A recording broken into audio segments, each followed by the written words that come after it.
Good afternoon प्यारे बच्चों। आज मैं जो है पर्सनल प्रोनाउन के जो है केस के बारे में बात करेंगे कि क्या क्या होता है, उसका जो चार्ट है उसके बारे में बात करेंगे। सबसे पहले हम चार्ट में क्या करेंगे, यहाँ लिखेंगे नॉमिनेटिव केस, नॉमिनेटिव केस।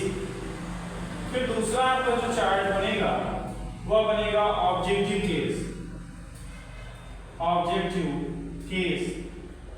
फिर तीसरा जो चार्ट आपका बनेगा पॉजेसिव केस, पॉजेसिव केस।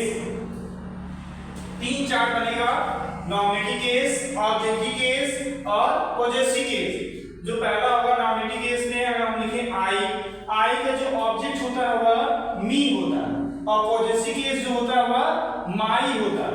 और आई के बाद आता है वी का जो होता है ऑब्जेक्टिव केस अस होता है, वी का अस। और इसका पॉजेसिव केस क्या होता है, आवर होता है। उसके बाद आता है आई वी यू, ठीक है, आई वी यू। यू का जो ऑब्जेक्ट होता है वह यू ही होता है, और पॉजेसिव केस जो होता है वह योर होता है, आई वी यू। उसके बाद आता है ही का जो होता है ऑब्जेक्ट हिम होता है, और पॉजेसिव केस क्या होता है, हिज होता है।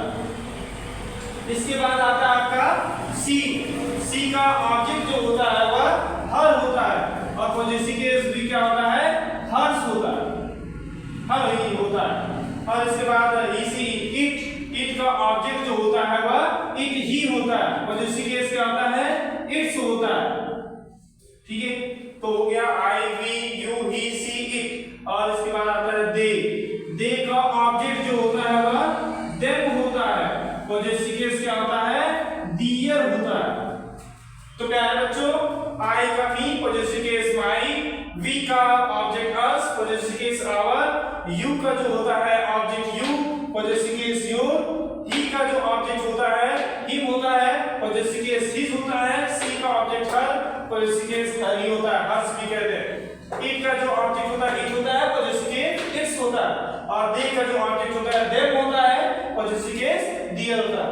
थैंक यू प्यारे बच्चों, वीडियो को लाइक कर दीजिए, चैनल को सब्सक्राइब कर दीजिए। थैंक यू, मिलते हैं।